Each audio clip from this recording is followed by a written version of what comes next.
नमस्कार दोस्तों, एक बार फिर से आपका स्वागत करता हूं अपने चैनल ग्रोनोलॉजी पर। और यहां पर हम बातें करते हैं ग्रोथ की।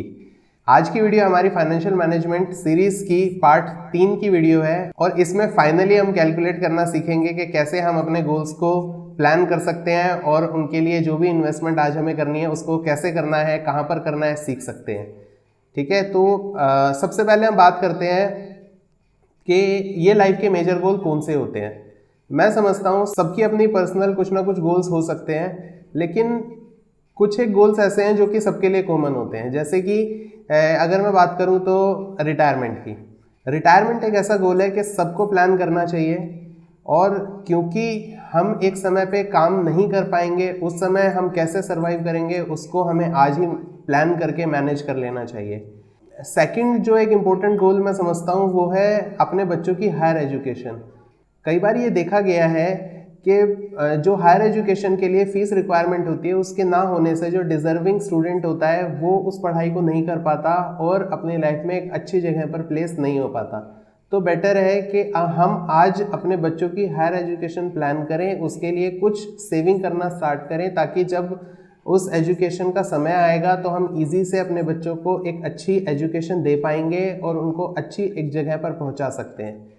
थर्ड मैं समझता हूँ जो कि इम्पोर्टेंट गोल होते हैं लोगों की लाइफ में, वो होते हैं कि हम बच्चों की शादी कैसे करेंगे, और उसके लिए पैसा जोड़ना बहुत ज़रूरी है। क्योंकि जब शादी का समय आता है तो ऐसा भी देखा गया है बहुत से लोग एक मोटा अमाउंट का लोन उठाते हैं उस समय, और जब ये लोन उठाते हैं तो जब उसको चुकाने की बारी आती है, क्योंकि पेरेंट्स जब ये लोन उठाते हैं तो उतने सफिशिएंट अर्निंग नहीं होते वो जिससे वो उस लोन को चुका पाए, और ऐसे में उनके सर्वाइवल पे भी एक बहुत बड़ा क्वेश्चन मार्क लग जाता है कि वो लोन को चुकाएंगे या फिर अपने सर्वाइवल को देखेंगे। ऐसे में अगर हम आज से ही प्लान करें कि हम अपने बच्चों की मैरिज के लिए कुछ पैसा आज से सेव करना स्टार्ट करें, तो हम जब वो शादी का समय आएगा तो हमें इतनी चिंता नहीं करनी पड़ेगी और इसी से हम उस खर्चों को मैनेज कर पाएंगे।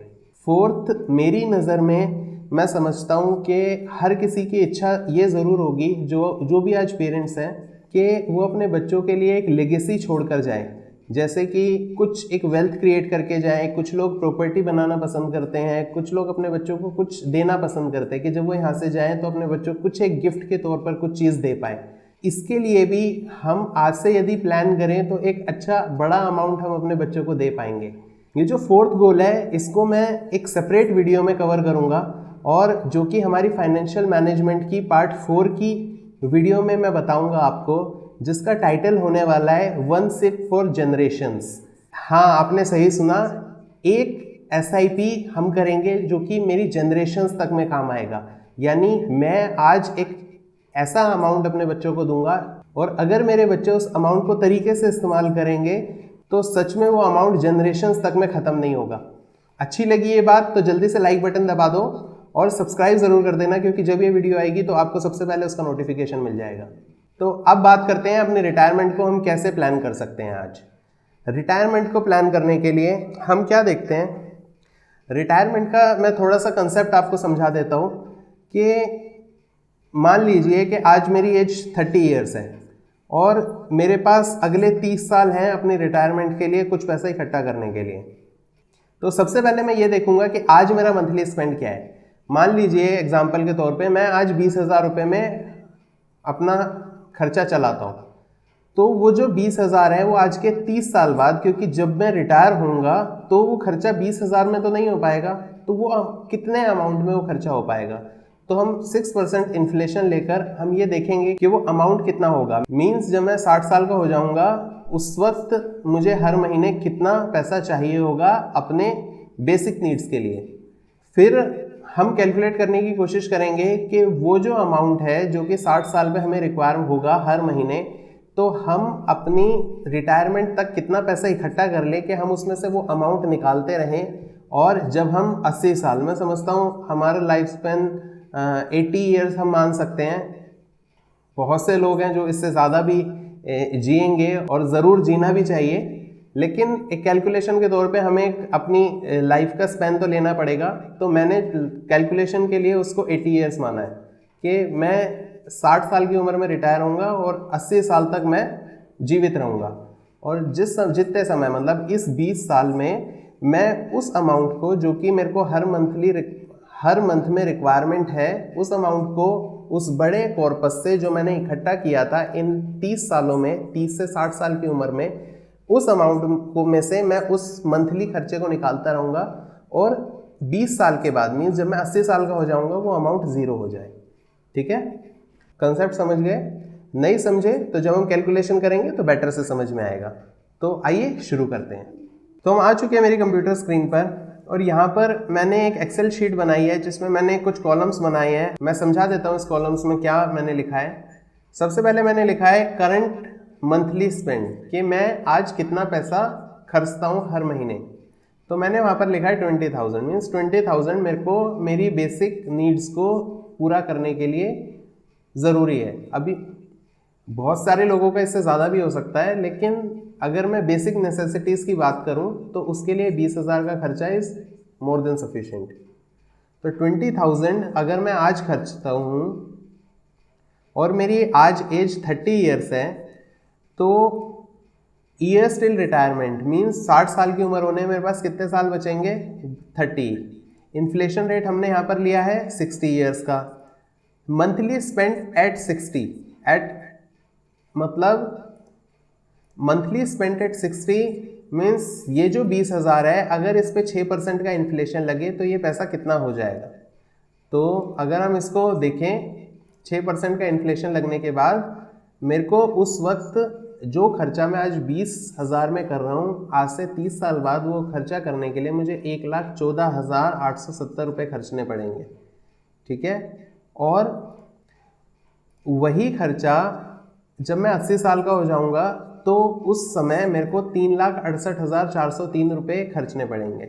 तो कैलकुलेशन के लिए कि मीन्स अगर मैं देखो हर ईयर का कैलकुलेट करना स्टार्ट करूंगा तो बहुत लंबी कैलकुलेशन हो जाएगी। तो मैंने इजी करने के लिए इसको, मान लीजिए मैं आज 60 साल का हो गया और मेरे को आज 1,14,000 रुपये चाहिए, जब मैं 80 साल का होऊंगा तो मुझे 3,68,000 चाहिए। तो मैंने क्या करा, मैंने इसको एवरेज आउट कर लिया। कैसे? 1,14,000 प्लस 3,68,000 डिवाइडेड बाई 2, तो ये आया 2,41,000। मीन्स अगर मैं 60 साल का हो गया और 80 साल तक 2,41,000 निकालता रहता हूँ, हालांकि मैं पहले जब मैं 60 का होऊंगा तो 1,14,000 निकालूंगा और 80 साल तक होने पे 3,68,000 निकालूंगा, लेकिन कैलकुलेशन को थोड़ा सा इजी करने के लिए मैंने इन दोनों का एवरेज ले लिया। मतलब 20 साल में हम 2,41,000 रुपये हर महीने निकालेंगे।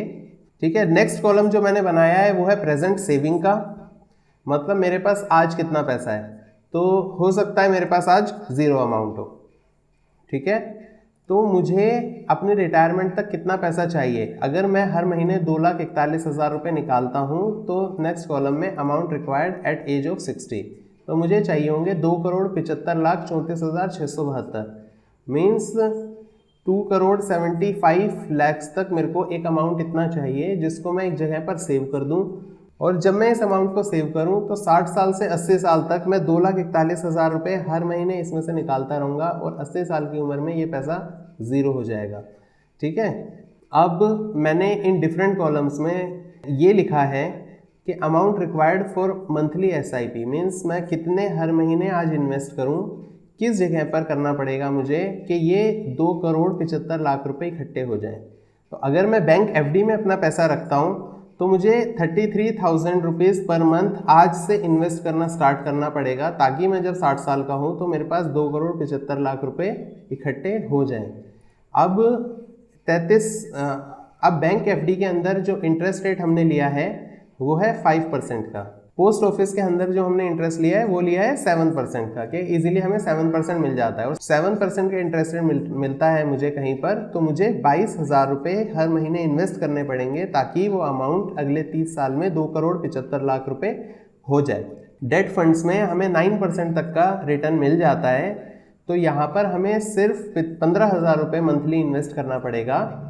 और यहीं पर इक्विटी म्यूचुअल फंड में जहाँ पर हमें 15% तक का इंटरेस्ट मिल जाता है, तो यहाँ पर मुझे सिर्फ 3,900 रुपीज़ नियर अबाउट 4,000 मुझे मंथली इन्वेस्ट करना होगा और ये अगले 30 साल में अमाउंट 2,75,000 हो जाएगा।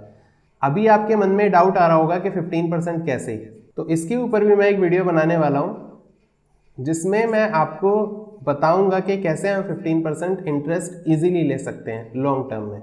अभी के लिए मान लेते हैं कि हम 15% इंटरेस्ट ले रहे हैं और हमें 4,000 रुपीज़ पर मंथ इन्वेस्ट करना है, जिस 2,75 लाख रुपीज़ मेरे पास इकट्ठे हो जाएंगे और मैं 2,41,000 उसमें से विड्रॉ करता रहूँगा every month till as of 80। अब यहाँ पे एक और भी कॉलम मैंने ऐड किया था, वो था प्रेजेंट सेविंग का। मान लीजिए मैं 30 साल का हूँ तो मेरे पास कुछ सेविंग तो हो सकती है।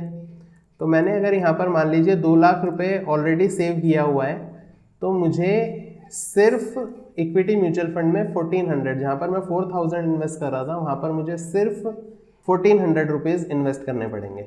मैंने एक ब्रॉडर शीट भी बनाई है, मैं आपको वो शो करता हूँ। ठीक है, तो यहाँ पर देखते हैं मंथली स्पेंड वही 20,000 लिया है। प्रेजेंट एज यहाँ पर 4 लोगों के बारे में मैंने लिया है और एक लड़का 20 साल का है, एक 30 का, एक 40 का, एक 50 का है। तो इनकी रिटायरमेंट के अंदर जो साल रह गए हैं वो 20 साल वाले के लिए 40 साल अभी बचे हैं अपनी रिटायरमेंट प्लान करने के लिए, और 30 साल वाले के लिए 30 ईयर्स बचे हैं।